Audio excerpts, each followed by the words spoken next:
Good morning, everybody. Welcome to the Take two. Welcome to the Unitarian Universalist Church Meeting House. Boy, am I messing up this morning. Oh, well. Welcome, and we're so glad that you're here. I'm Pam. I'm one of the trustees, and I'm just really happy that you're spending some of your Sunday morning with us, and I hope you enjoy the wonderful service.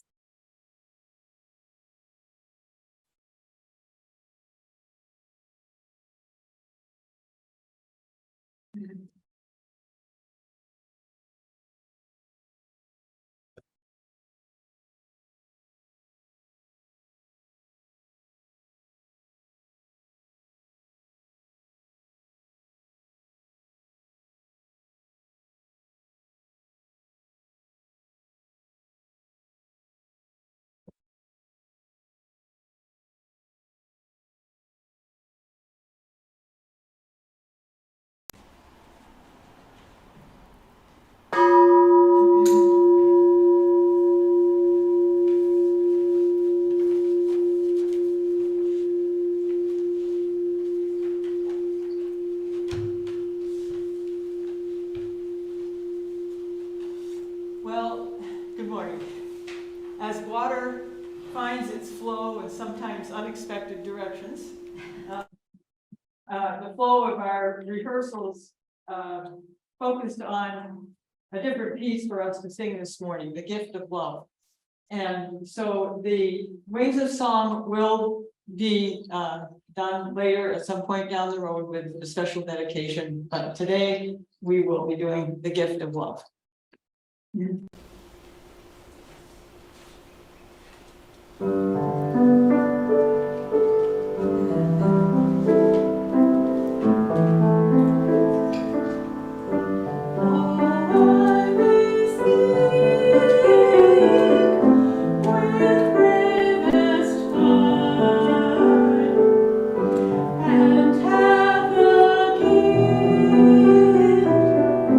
To all its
Thank you, Jim, so much.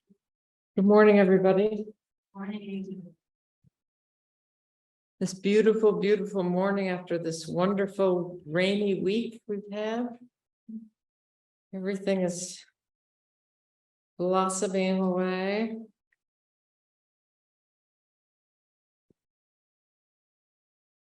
I have so many poems I want to share with you this morning that the opening and closing are going to be poems. The closing will be my poem, but this one is Tony Hoagland's poem. And we have visitors from Chester this morning, and so they heard this poem last week. John assures me he would be delighted to hear it again. It's titled Please Don't, and the title is part of the opening line. Please don't. Please don't tell the flowers. They think the sun loves them. The grass is under the same simple-minded impression about the rain, the fog, the dew, and when the wind blows, it feels so good they lose control of themselves and swab toggle wildly around, bumping accidentally into their slender neighbors. Forgetful little lotus eaters, solar-powered hydroholics, drawing nourishment up through stems into their thin green skin. High on the expensive chemistry of mitochondrial explosion, believing that the dirt loves them, the night, the stars, reaching down a little deeper with their pale albino roots, all Dizzy Gillespie with the utter sufficiency of everything. They don't imagine lawnmowers, the four stomachs of the cow, or human beings with boots who stop to marvel at their exquisite flexibility and color. They persist in their soft-headed hallucinations of happiness. But please don't mention it. Not yet. Tell me, what would you possibly gain from being right?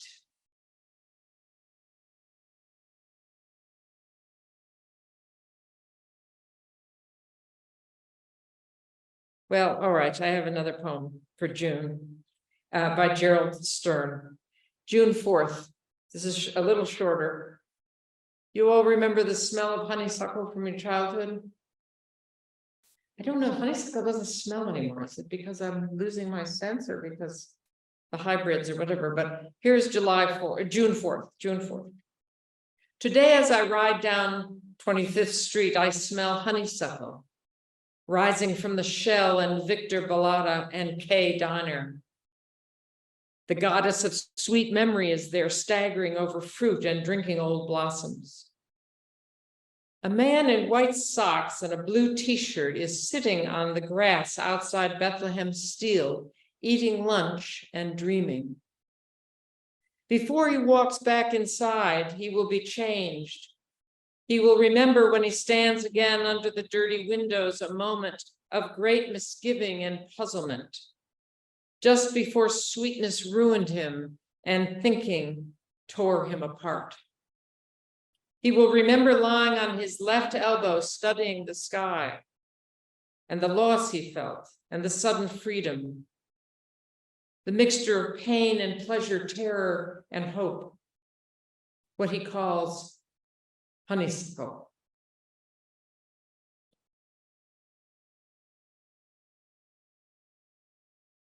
The two hymns we're singing today were both written by Norbert Capek, the Unitarian minister from Prague that I will be talking about today. The words are exquisite. I know you'll pay attention to them, but maybe steal a hymnal and take them home and read them again later. They're really, really lovely. The second hymn, steal this book, remember that? The second hymn, which we'll be reading at the closing, was written in Dachau where he died where he was killed in 1942. But the first hymn is Mother Spirit, Father Spirit, number 8 in your hymnal.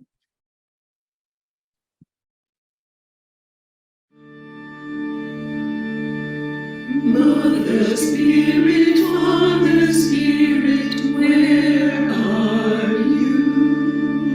In the sky, song in the forest, sounds your cry. What to give you, what to call you, what am I? Many drops are in the ocean deep and wide. Sunlight bounces off the ripples to the sky. What to give you, what to call you, who am I? I am empty, time flies from me. What is time? Dreams eternal, fears infernal, haunts my heart. What to give you, what to call you, oh my God. Mother Spirit, Father Spirit, take our hearts. Take our breath and let our voices sing our parts. Take our hands and let us work to shape our art.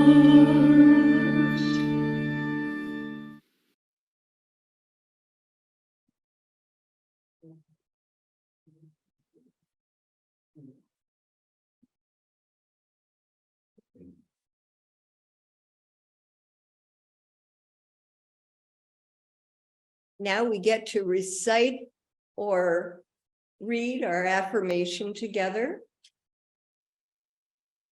What is this all about?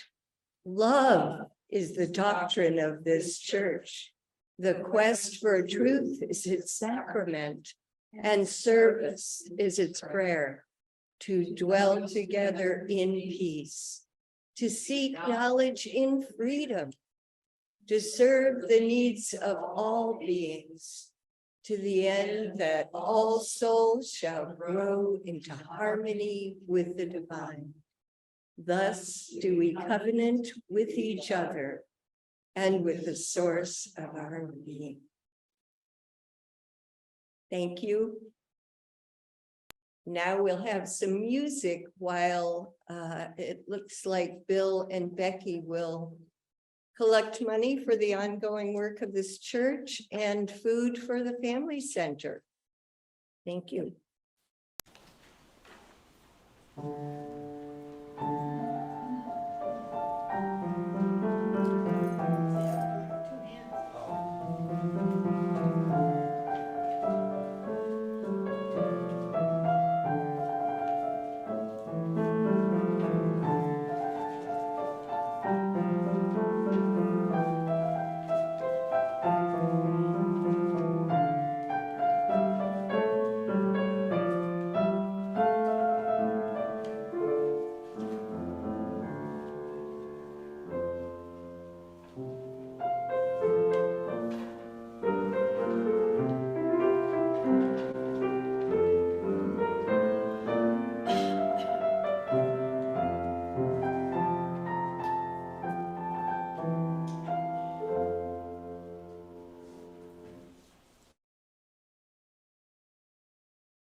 Thank you, Tina. I just noticed in the program, these most wonderful musicians haven't been named. So Hallie and Tina, thank you for your music. Tina Wood, thank you for your beautiful music. The readings this morning are in honor of Pride Week. Yay, Pride Week. And Vermont has special pride, which we'll get to later, but I have 3 poems in honor of Pride, all written by gay poets, gay, queer, lesbian poets. And the first, they're all very difficult. The first one is particularly difficult to hear. So I just give you that warning. I will tell you a little bit about each of the poets and whatever you need to understand the poem. The first poem is by Christopher Soto, who is a poet and activist, son of El Salvadorian immigrants, and he lives in LA. He's the founding editor of the literary journal Nepantla, a journal dedicated to queer poets of color in collaboration with Lambda Literary Foundation. And a historical background so you don't miss the reference, which I doubt this audience would in any case, but just in case. He references Orlando, and he's referencing the horrible massacre on June 12th of 2016, when a 29-year-old deranged man killed 49 people in a gay club, the Pulse nightclub in Orlando, Florida. It was Latin night that week, and most of the victims were Latino. It's the deadliest incident in the history of violence against LGBT people in the United States, and next to 9/11 is second only to the Las Vegas shooting as the deadliest mass shooting in American history. And here's the poem that Christopher Soto wrote the day after. It's entitled, "All the Dead Boys Look Like Me." Last night I saw myself die. The last time I saw myself die is when police killed Jesse Hernandez, a 17-year-old brown queer who was sleeping in their car. Yesterday, I saw myself die again. 50 times I died in Orlando. And I remember reading Dr. Jose Esteban Munoz. Before he passed, I was studying at NYU where he was teaching, where he wrote shit that made me feel like a queer brown survival was possible. But he didn't survive. And now on the dance floor, in the restroom, on the news, in my chest, there are another 50 bodies that look like mine and are dead. And I've been marching for Black lives and talking about police brutality against Native communities too for years now. But this morning, I feel it again. How can we imagine ourselves, we being Black, Native today, brown people, how can we imagine ourselves when all the dead boys look like us?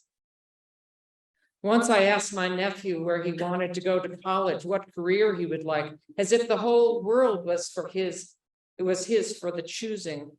Once he answered me without fearing tombstones or cages or the hands from a father. The hands of my lover yesterday praised my whole body, made angels from my lips, Ave Maria, full of grace. He propped me up like the roof of a cathedral in New York City before we opened the news and read about people who think two brown queers can't build cathedrals, only cemeteries. And each time we kiss, a funeral plot opens. In the bedroom, I accept his kiss and I lose my reflection. I'm tired of writing this poem, but I want to say one last word about yesterday. My father called. I heard him crying for only the second time in my life. He sounded like he loved me. It's something I'm rarely able to hear, and I hope, if anything, his sound is what my body remembers first.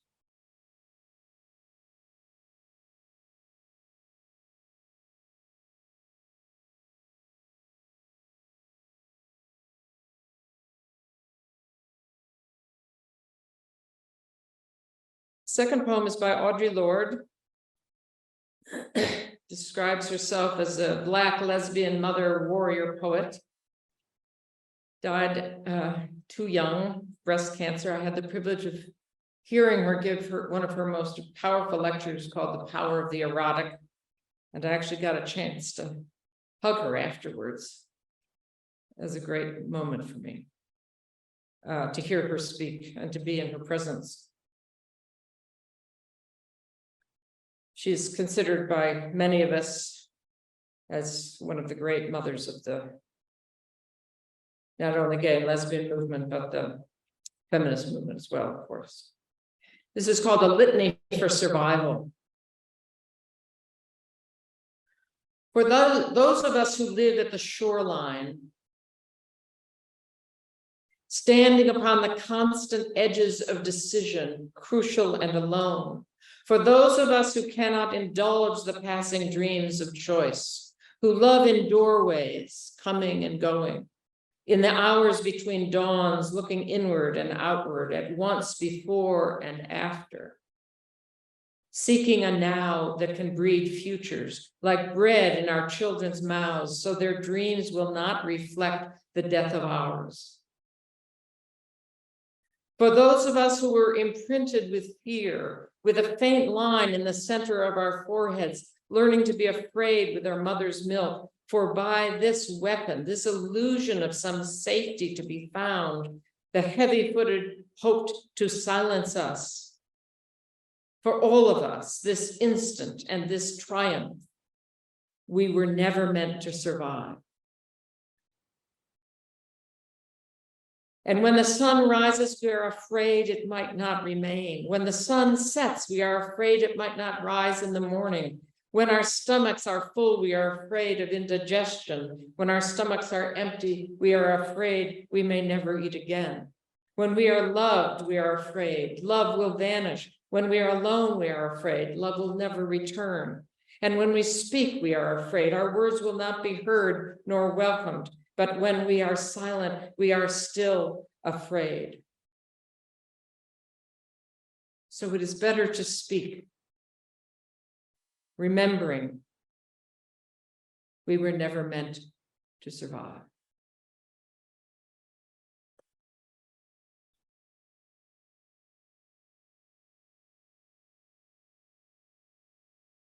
This last poem is by Tim Dlugos, D-L-U-G-O-S, also died young, age 40, of AIDS.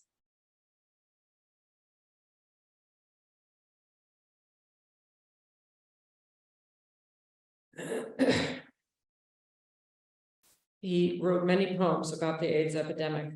I want to dedicate this poem to Raymond Faraday, who's the brother who died in 1988 at age 32 of AIDS in London, brother of our dear friend Louise Faraday, who has been on Zoom all this year with us, and for years before that with Chester, but she lives half the year in Ireland, so you will have seen me wave at her, but she's here for the first time in Springfield in person.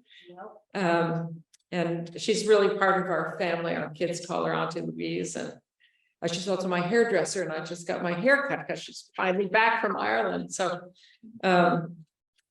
this is a beautiful, beautiful poem, and I dedicate it to the memory of Raymond.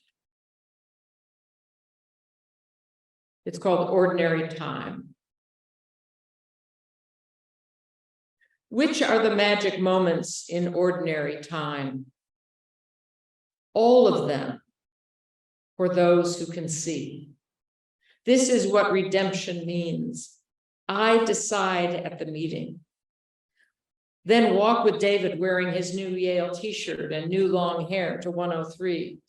Leonard and Eileen come too. Leonard wears a shark's tooth on a chain around his neck and long blonde hair. These days, he's the manager of Boots and Saddles, parentheses, bras and girdles, my beloved Bobby used to say, and parentheses, and costume for the gay cable network's dating game. One week, the announcer is a rhinestone cowboy, sequin shirt and black fur chaps. The next, a leatherman, etc. Eileen's crew cut makes her face light up. Underneath our hairstyles, 23 years of sobriety. All told, the age of a girl who's not so young, but not so very old, wrote Berryman, who flew from his recovery with the force of a poet hitting bottom. It's not the way I choose to go out of this restaurant or day to day, and I have a choice. Wanda, the comedian, comes over to our table. Call me Wicked Wanda, she smirks when we're introduced. Why is New York awash in stand-up comics at the least funny point in its history? Still, some things stay the same. People wonder what the people in their buildings would think if the ones who were wondering became incredibly famous as Madonna. Debbie Harry lived in Eileen's building in the Village in the early 70s, and she was just a shy girl in the band upstairs. Poets read the writing of their friends and are happy when they like it thoroughly, when the work's that good and the crippling sense of competition stays away. Trips get planned. David home to California, Eileen to New Mexico, Chris and I to France and Spain on vectors which will spread out from a single point like ribs of an umbrella. Then after the comfort of a wedge of blue peach pie and cup of decaf, sober friends thread separate ways home through the maze of blankets on the sidewalk covered with the scraps of someone else's life. Mine consists of understanding that the magic isn't something that I make, but something that shines through the things I make and do and say.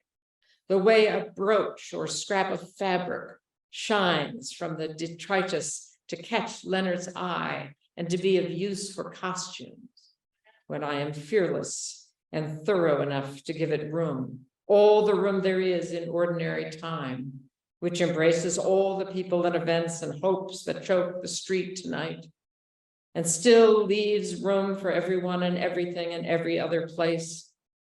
The undescribed and indescribable, more various and cacophonous than voice can tell or mind conceive, and for the sky's vast depths from which they're all a speck of light.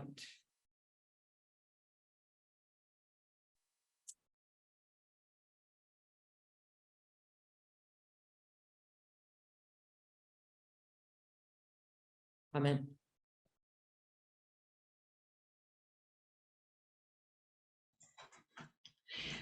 Our next piece of music is also from the hymnal, but a little tricky for congregations to sing. It's another piece by Norbert Capek, and you'll see the pictures of flowers that June took last week during our flower ceremony. I chose this song because I feel like it really gives us some insight into who Norbert Capek was. The words are really wonderful.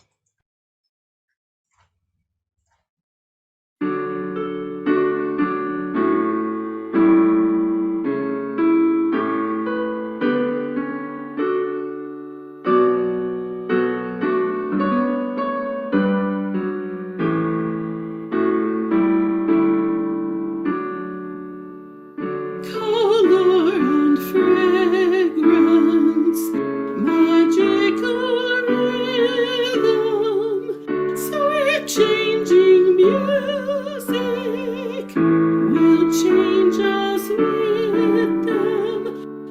Life within life, in a light gently glowing.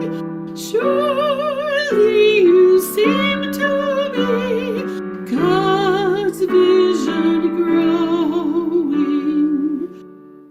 Oh, starry heavens, worlds of all splendor, suns without number, new life and gender, wheeling our wheel with the light brightly glowing, moving in harmony, God's vision growing, and full of pebbles, high mountain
Thank you, Julian. That was beautiful.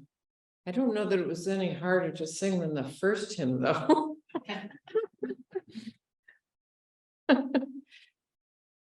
Okay. Reflection. This is it. Okay, so I need to give you a little history lesson.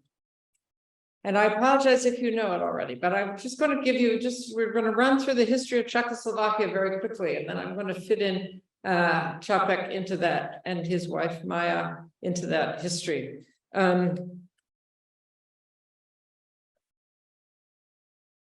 So, Austro-Hungarian Empire, World War I, and people like Capek were delighted to begin the country of Czechoslovakia after World War I. They gained independence from the Austro-Hungarian Empire, which fell apart at the end of World War I, as you know, and Hungary begins. Until World War II, when it was, of course, taken over soon after the Anschluss in Austria. The Germans signed, along with France and Great Britain and Russia, the notorious Munich Agreement, in which Chamberlain gave the Sudetenland to Germany, a good chunk of Czechoslovakia. And soon thereafter, Moravia and Bohemia became the protectorate, Czechoslovakian protectorate under the Nazis. March 1939, the president of what it was left of Czechoslovakia, because there was another chunk that was given to Poland and another chunk given to Hungary, what was left of Czechoslovakia was signed over to the Germans in March of 39. During the German occupation, 300,000 citizens were murdered by the Germans. Another key moment that I will come back to was the assassination of the butcher of Prague, Reinhard Heydrich, who was the acting governor of the protectorate of Bohemia and Moravia.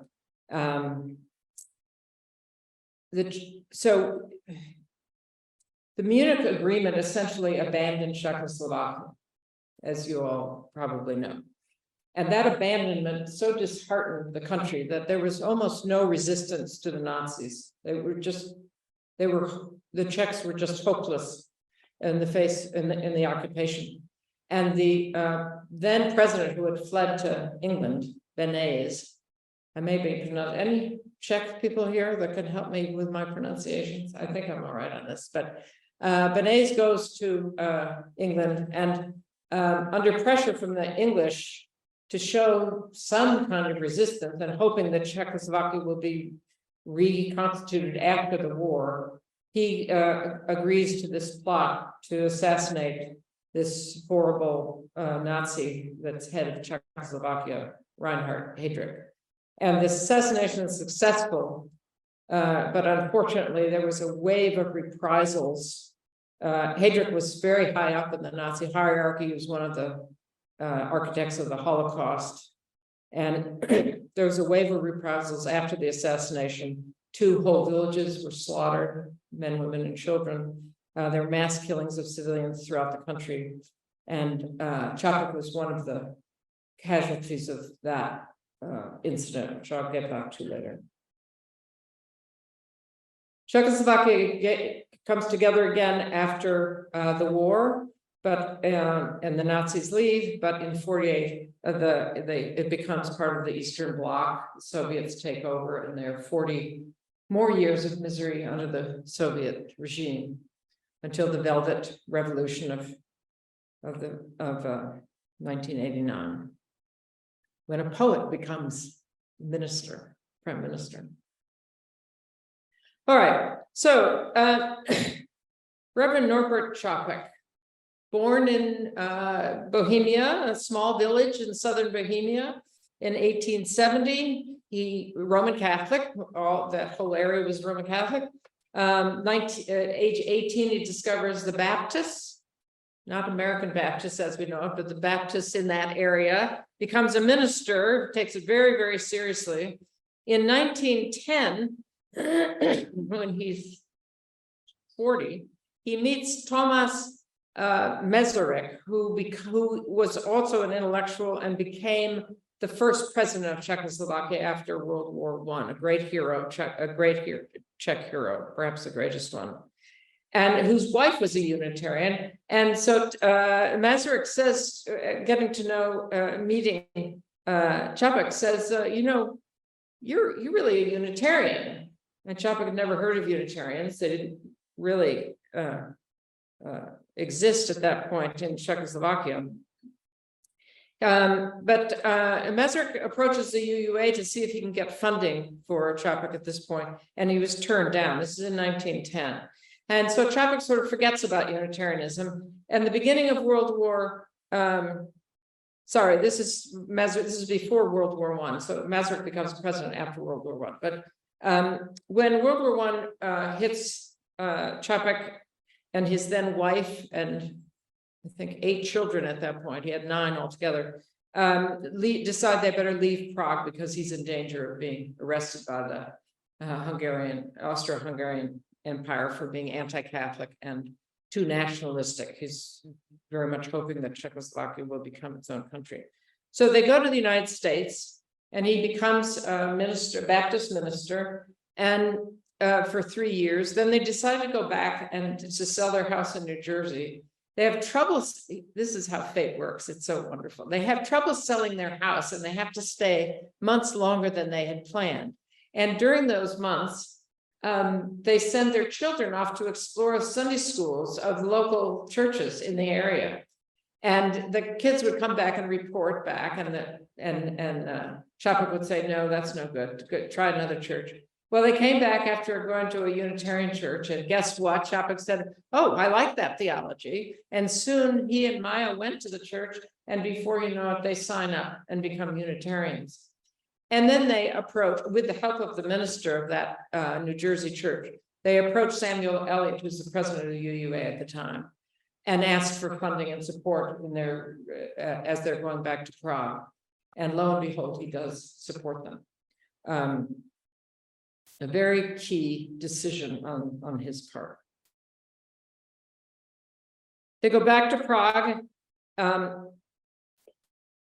in 1921.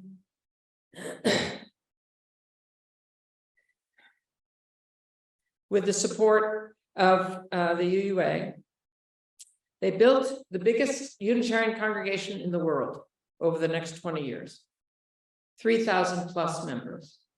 It was really extraordinary. The first flower communion, which you all celebrated last week, as did Chester and many other congregations. The first one was 100 years ago, this month, in June 1923. Maja was ordained a Unitarian minister in 26, and very much a partner along with Capek. In 1939, they were offered asylum in the United States, offered a jobs teaching, preaching, and Capek said he could not leave his congregation and stayed in Prague. Maja agreed to go only to raise funds for the church, so she came over in 1939. And then as war broke out, she was unable to go back. And she was stuck in the United States throughout the war, did not know about her husband's death until after the war. She was minister of a church in New Jersey, which supported mostly immigrants, very big religious education program and programs for women, these immigrant women trying to get settled and find a life in the States. Her work was really fabulous, and she deserves her own sermon. In March of 1941, Capek and his youngest daughter, Zora, were both arrested by the SS. They were charged with listening to the BBC, which they were indeed doing. And in fact, they had, Zora in her enthusiasm had told her doctor, whom she trusted, that she'd been listening. And the doctor said, oh, would you please type up the transcript so I could also have the advantage? And it was, the doctor turned them in. He was also charged with other crimes, but he was then found not guilty of those other charges. It's so interesting to read the details of this, and I'm getting this material from this wonderful book, which I can't recommend highly enough, by Richard Henry. And I'll have it out for the coffee hour. Oh, there's no coffee hour. And we're not able to go to the picnic, but anyway, I'll have it up here before you go run off to the picnic. You can look at it. It's a wonderfully readable book. I really couldn't put it down. It's so interesting, the details of the Germans were so meticulous about their judicial system. So he goes through all these trials. And then it's finally decided that he has to spend a year in prison for listening to the BBC. But he's already been in prison for 11 months. So they said, okay, just one more month and then you're going to be released.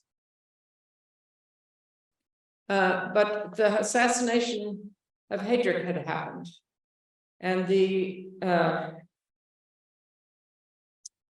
response was in full blown. So the SS said, there's no way we're letting him out of prison. And in fact, they sent him to Dachau with a stamped on his papers, no return.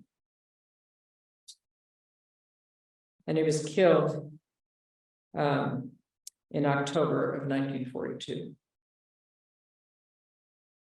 Zora, who was 29 at the time, survived miraculously. She was in hard labor for years, but survived the ordeal.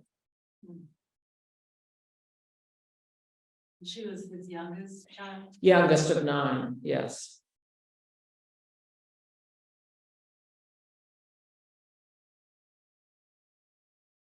Were the others in America or in Czechoslovakia?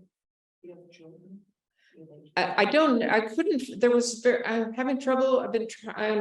I'll get back to you about the other children. I tried, but could not find very much about the other children. One daughter and her husband stayed and worked at the church and kept the church going.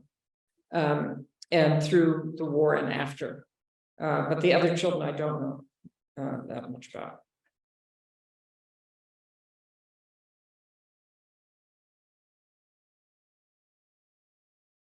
I have so much to say here. I wanted, reading his philosophy, reading from his papers, I hope they do publish all his sermons at some point, but Richard Henry does a lovely job of quoting him. And I'd like to read one passage. He was, as things started, as the troubled times started to get very problematic in the late 30s, the UUA started pulling back on their support. It's a very complicated history, but which I can't go into, but sort of as an appeasement, I think, as I read this book. He was given an honorary degree by Meadville, and all the big head honchos of the UUA came over to present this degree to him, which he was very honored by. And he wrote a sermon, not one to pass up an audience. He wrote a sermon for the occasion, and I want to read, it's a fairly long quote, but it sort of summarizes his belief and reminds us of what Unitarianism is all about. And it starts out, what kind of religion is this Unitarianism? Capek writes, it is humanity lightened by divinity. I just love that. It is humanity lightened by divinity. It is humanism and theism combined. This is very different than the Unitarians of the 50s and early 60s that were all humanist and trying to get rid of all God language.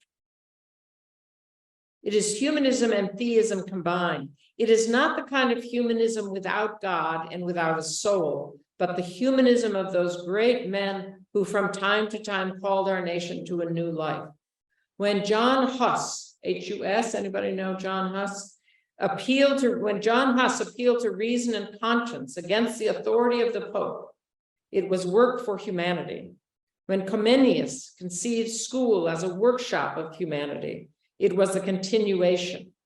I especially quoted his words, quote, "Man finds himself best in his own innermost."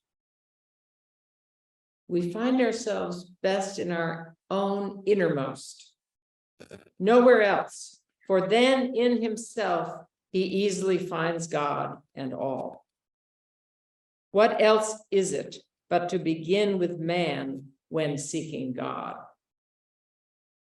And he goes on to talk about the humanity of Jesus and etc. Today, it looks as if mankind was on the crossroad, not knowing in what direction to move. Our age calls for watchmen who would stand on the crossroad and warn people not to go back to barbarism and bestiality, but to go from views only terrestrial and selfish to cosmic views, from humanity to divinity.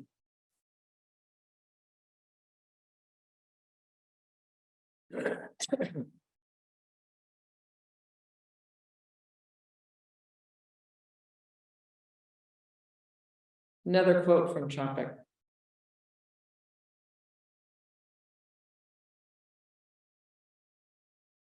Quote, he celebrated, quote, hidden cry for harmony with the infinite.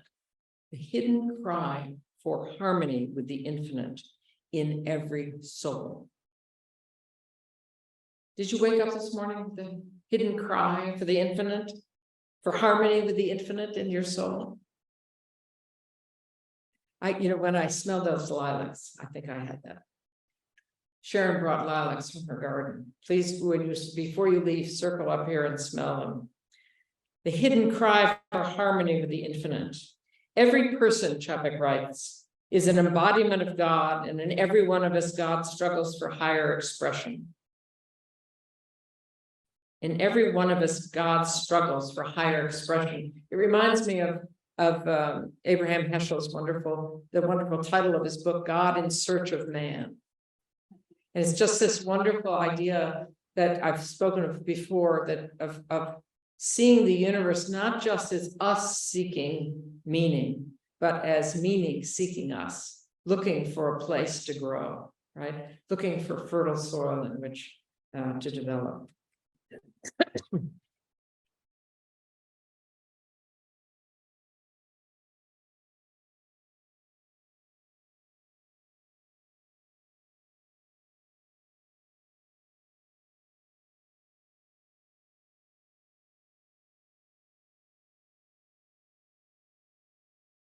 Always there is light somewhere.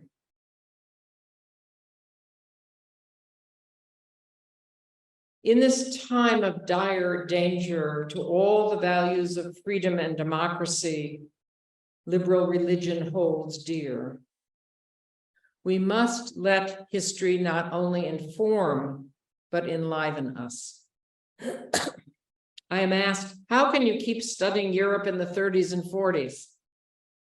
Some of you may be asking, she's talking about it again. All that Holocaust literature you read is so depressing, to which I repeatedly say, no, it is not depressing. It is not depressing at all. It is reality. And within the reality of human behavior, in its bleakest moments, there is always light. There is always a quiet heroism that reminds us that despite everything, it is ours to say yes. When I read our generations and our parents' history, I am always looking for the breaks of light. The French village of Le Chambon that saved 4,000 Jews, Capek's congregation in Prague, the Unitarian Service Committee, the man who played the violin on the train to Auschwitz, immortalized by Elie Wiesel. We are all on some train that is going to bring us to our end. I remind my students, I hate to tell you, but we all end up in the same place. The choice we have is to see the glints of light along the way. And if we are vigilant, we can find little ways to break open the slats to let in a little more light for ourselves and for others. This is why Capek is so inspiring. He and his family and his congregation kept the light of freedom going as long as they could. He answered his nation's great need and fostered humor and hope, even as we are told in his last days in Dachau. Maja worked tirelessly until her death to help her beloved countrymen. 54 years ago this month, members of the LGBT community, not yet calling ourselves by that or even knowing yet that we were a community, 54 years ago this month, members of the LGBT community rose up against police brutality in the Stonewall Inn, 53 Christopher Street, 28th of June, 1969. 23 years ago, Vermont passed the first gay marriage bill with all the legal rights of heterosexuals except the name. Other states and countries followed. Today, 54 and 23 years later, the ACLU is tracking 491 anti-LGBTQ bills in the United States. On their website, and I invite you to go see their website, on their website, I counted 16 states who have more than 10 anti-LGBTQ bills pending. Healthcare, in education, free speech, public accommodation, civil rights are being curtailed, minority groups demoralized and shackled, and our teenagers' suicide rate rises once again. The defenders of these heinous bills call up religious beliefs to defend their biases, their fears, and their hate. When we look at the Germany and Austria, we must add, when we look at the history of Germany and Austria, the complicity of the churches, the vast majority of Christian clergy, Protestant and Catholic, signing on with the Nazi Party and keeping silent when they knew full well that the final solution had begun. When we read of the demonizing of immigrants, which kept millions from safe harbor in countries across the globe. And if you haven't seen Ken Burns on the US and the Holocaust, it's still on PBS. Be sure to watch it. When we read or see videos of demonizing of immigrants, which kept millions from safe harbor in countries across the globe, countries that knew full well what their closed doors meant for those trapped in the Third Reich. When we read the Munich Agreement, how willing the West was to abandon Czechoslovakia in the foolish hope of appeasement. We cannot help but contrast the abandonment of Czechoslovakia to the current support of Ukraine. These countries, so similar, being central in Europe and being continually overrun from the West and from the East, from Germany and Russia. We can draw many obvious similarities, but of course the most striking difference today is that Ukraine is fighting back. As Capek so wanted to do, and so many others wanted to do in Czechoslovakia. And Ukrainians are doing so because they have not been abandoned. Chamberlain thought giving Czechoslovakia to Hitler would end the fascist aggression. He was wrong. Czechoslovakia was the beginning, not the end. The current attack on the LGBT community and women, let us not forget, the attacks on both the LGBTQ and women. These attacks are not this country hitting bottom. It is the beginning. The sad narcissism, so often at the heart of far-right movements, is not about to end. And it does not stop at one man. Rather, it grows like a pandemic. It multiplies like cancer. It seduces the insecure and the fearful, of which we can only imagine. There will be plenty more as the world heats up and the smoke blows free. The LGBT community must not be left alone to fight in these spiritually impoverished states. Capek reminds us that the spiritual task is always to promote spirit over scripture, truth over tradition. He reminds us in his word and his actions. He reminds us to form community, to defend community, to stay with community, and whatever you do, do not abandon those first attacked. For decades, UU churches throughout the world have been safe havens for LGBTQ individuals oppressed in their respective countries, states, towns, and families. Our churches in the South and Midwest, for example, in Oklahoma, where I have witnessed this firsthand, churches have drawn those, quote, from Lord, quote, never meant for survival, unquote, have drawn these people to their doors. I met people in Tulsa who drive 100 miles every Sunday just to sit in a safe place. The only safe place for them to sit all week.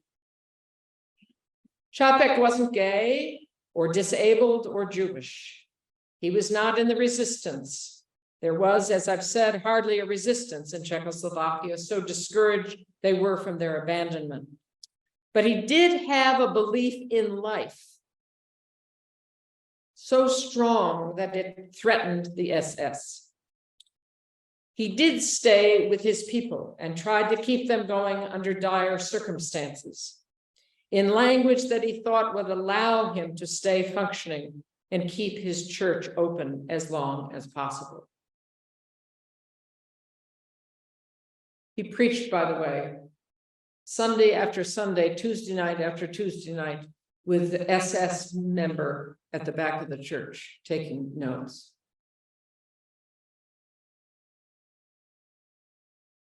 July 16th, next month, Dartmouth's Hop Center is presenting a high-definition film of the play from London's National Theatre entitled Good. Has anyone read reviews of this play yet? I've read the reviews. I cannot recommend it enough. I will read you the blurb on it. It's about a good liberal German professor on the eve of the Second World War. It's played, by the way, by David Tennant, who's a fabulous actor. He finds himself, this good German professor, pulled into a movement with unthinkable consequences. As Nazism entrenches itself in Germany, at what point does apathy become hypocrisy? And hypocrisy become complicity? Filmed live at the Howard Pinter Theater, Good is a play about the subtle lures of fascism and how easily good people may be willing to give up the fight. I encourage all of us to see it. Who is the actor? David Tennant. Tennant, Tennant. He was the doctor. Doctor Who. Doctor Who. Yes, Yeah. yes. I'll be there. I want to see all of you there. For our daily vigil, for our daily spiritual practice, must be this very question. What am I doing today to help me to not abandon those being attacked? How today can I support not only my gay, queer, trans sisters and brothers, but the librarians who are trying to keep books on shelves, the teachers who are on the front lines with parents attacking minorities, immigrants, health workers still being mistreated by anti-vaxxers, our Black brothers still being shot. And I'm going to give you a very trivial example, but I don't think it's trivial. Just a tiny thing. I've been trying to do these tiny things on a daily basis when I'm not sequestered and secluded at my farm. I was in Howe Library the other day, and they have, if you know Howe in Hanover, it's a fabulous library. They always have a display. If you walk out, there's a display of books. So it was Italian Book Month or something or whatever. So, and it stays, I think, I don't know, for a week or so, and then they change it. And so it's lovely. They pulled all these books together on a certain topic. And I can't remember the topic it was a couple of days ago, but I went over to the librarian and I said, it just came to me. I said, you doing something on Pride this month? She said, I don't know. And I said, well, just a suggestion, it's Pride Month. And these people are being attacked across the country, might be nice. Okay, she said, I'll bring it up. And I'll follow through. I'm publicly promising I will follow through this week to see how that conversation went. It would be an act of courage. There are many people in Hanover. They have been having fights in the schools about banning books, parents being quite belligerent about anti-parents. That's what we call them, anti-parents. So it would be an act of courage for Howe to put up a proud display of books.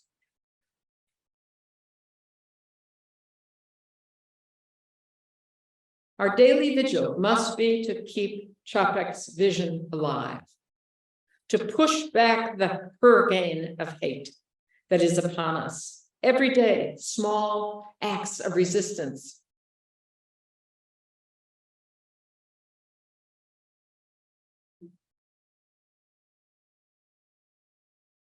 The dis-ease, the disease of our time is not just political, it is spiritual. And it is up to this spiritual community, to the spirit that is our tradition. It is to this tradition. It is this tradition that calls us. And it is to this tradition that we must respond. Amen.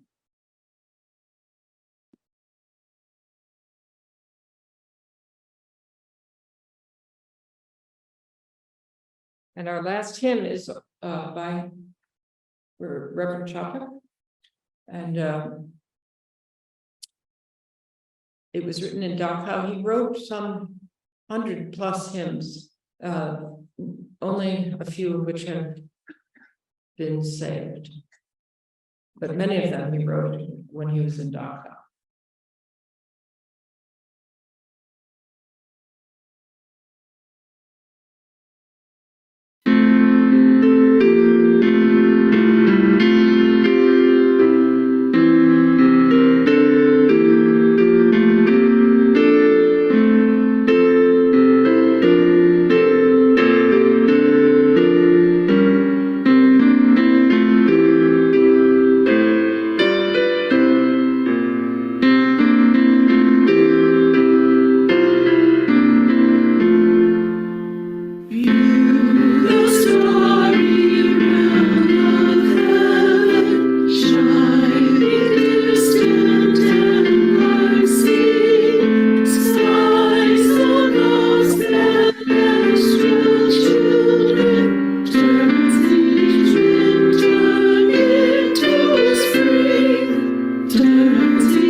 Before I close, I want to say, I have brought this book. Terezin was the concentration camp set up by Heydrich in Czechoslovakia, and it's most famous for the artists, the artwork, the creativity that was done here. It deserves its own sermon. I wasn't able to fit it in this morning, but I have a friend, Lisa Muller, who's often with us on Zoom, from Indiana, who's been fighting the good fight in southern Indiana for many years as a high school teacher. And she's a Holocaust scholar and docent Holocaust fellow, and she's sent me all these books about Terezin, and I've been reading about it. It's just amazing what they had the children doing artwork, and it's its own story. But I wanted to bring you at least this book of the many books that she recently sent me, so I'll make those available. I thought we'd end on a little lighter note. But again, I don't find this, what I'm talking about, depressing. It's an opportunity for joy and commitment.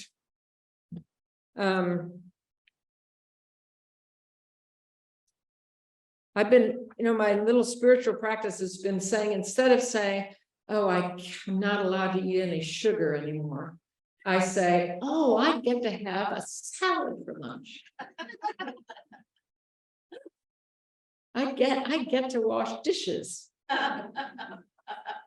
It helps. It really helps. I mean, I'm still able-bodied enough to get to the sink to wash dishes. That's a good day, yeah? All right. This is a poem I wrote a while ago. It's dedicated to my dear friend, Marie. And to my younger son, Matthew. I cannot bear to love one more thing, she said, as she walked up to my newborn second son. I cannot bear it, Nance, as she grabbed his bare left foot and shook it harder than a mother might.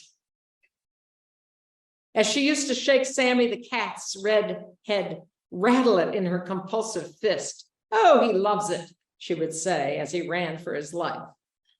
And I would know, she knew, this was the joy we had between us.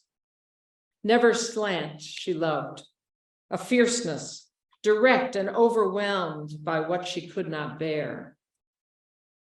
I cannot bear it either, I wanted to say to her that afternoon when she stayed for tea, walked out to the lawn where she had placed the rocker years before, where she had written that poem about the lambs I raised, the two she had named Patience, Mercy, while I mowed the grass around her chair.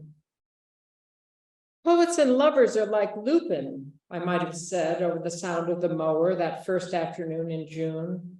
Like Lupin that don't know the world is coming to an end.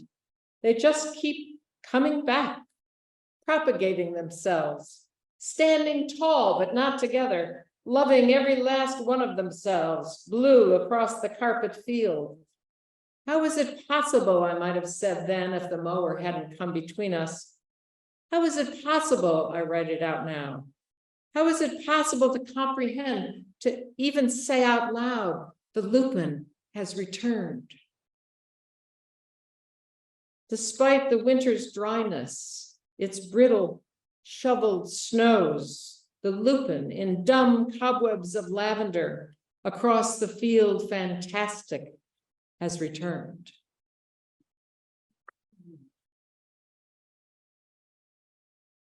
Amen.